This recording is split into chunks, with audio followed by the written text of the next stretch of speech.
गरीबों, युवाओं और कारोबारों के लिए वादों के पिटारे के साथ कांग्रेस ने अपने चुनावी घोषणा पत्र को जनता के सामने रखा।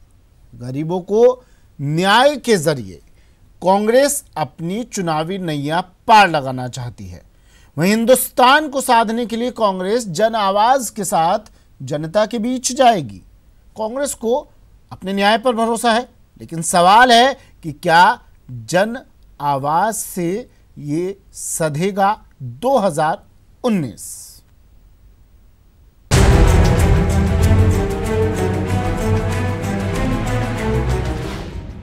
जन आवाज से होगा बेड़ा पार, न्याय से बढ़ेगा भरोसा, 5T से बनेगा जिताऊ फॉर्मूला, जन आवाज से सधेगा 2019। और कांग्रेस और राहुल गांधी जी कहते वो करते हैं, चाहे कर्जे माफ की बात हो तो हमने करी है। और मुझे कोई कहे कि कुल मिला के कुछ शब्दों में प्रतिक्रिया देनी हो तो खोदा पहाड़ निकली चुईया की खबर चिरतात हुई है। मिशन 2019 के लिए कांग्रेस ने वादों का पिटारा खोला है। जन आवाज के जरिए निशाना 2019 पर है। कांग्रेस ने ये भी संदेश देने की कोशिश की है, जो वादा किया है उसे हम निभाएंगे। लेकिन मैनिफेस्टो जारी होते ही सूबे में सियासत भी तेज हो गई है। बीजेपी ने कांग्रेस की जन आवाज पर तंज कसा है। वो शुद्ध रूप से लफाजी का लॉलीपॉप है और उससे भी इम्पोर्टेंट है, ये एक डर्टी डींग है। डींगबाजी करने की कोशिश की गई है और जो कुछ भी आज तक उन्होंने नहीं किया, न कर पाए हैं न करेंगे, वो दिखाने की कोशिश की जा रही है। इसलिए जो है वो इसमें मैं तो मानता हूं न कोई उमंग है न कोई तरंग है। कांग्रेस की जो एक कटी पतंग है उसकी साधने की कोशिश है। और मुझे कोई कहे कि कुल मिला के कुछ शब्दों में प्रतिक्रिया देनी हो तो खोदा पहाड़ निकली चुईया की खबर चिरतात हुई है।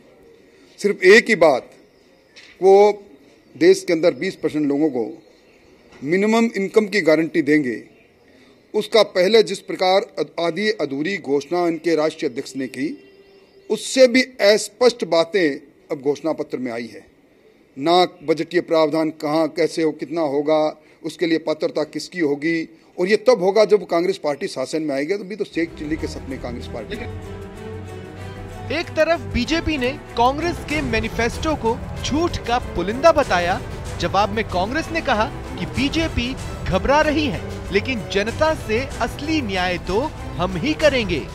न्याय के माध्यम से जो पॉवर्टी को लेकर चिंता व्यक्त की गई है और जिस प्रकार से ये इसकी मनाई गई, कहाँ तो मोदी जी देंगे 6,000 रुपये पर एक साल के अंदर, और कहाँ राहुल गांधी जी ने कहा न्याय के माध्यम हम देंगे 6,000 रुपये प्रति माह, मतलब 72,000 रुपये प्रति वर्ष देंगे। तो आप सोच सकते हैं कि कितना बड़ा फर्क है। और 20% लोगों को, मतलब 25 करोड़ लोगों को मिलेगा पैसा। तो मैं समझता हूँ कि बहुत ही ऐतिहासिक घोषणा आज हुई है और उसका पूरा इम्पैक्ट पड़ा है पूरे देश के अंदर। इसीलिए बीजेपी के अमित शाह जी हो, चाहे नरेंद्र मोदी जी हो, चाहे उनके नेता हो, वो इतने बुखला गए, घबरा गए, वो क्या बोलते हैं उनको खुद को नहीं मालूम पड़ता है। सभी मुद्दों को अपने केंद्र बिंदु रखा गया, विशेष रूप से किसानों के मुद्दों को, नौजवानों के मुद्दों को, देश की अर्थव्यवस्था में दोबारा से एक वृद्धि आए ताकि रोजगार पैदा हो सके, इस बात पर बहुत ध्यान रखा गया। मैनिफेस्टो पर मचे महाभारत के बीच सवाल है कि क्या कांग्रेस के जन आवाज से सधेगा 2019? कांग्रेस की 5 थीम से जीत की डगर तय हो पाएगी? क्या न्याय 2019 में गेम चेंजर साबित होगा? और क्या 72,000 का फॉर्मूला मोदी के तिलिस्म को तोड़ पाएगा? Bureau report, news 18 network.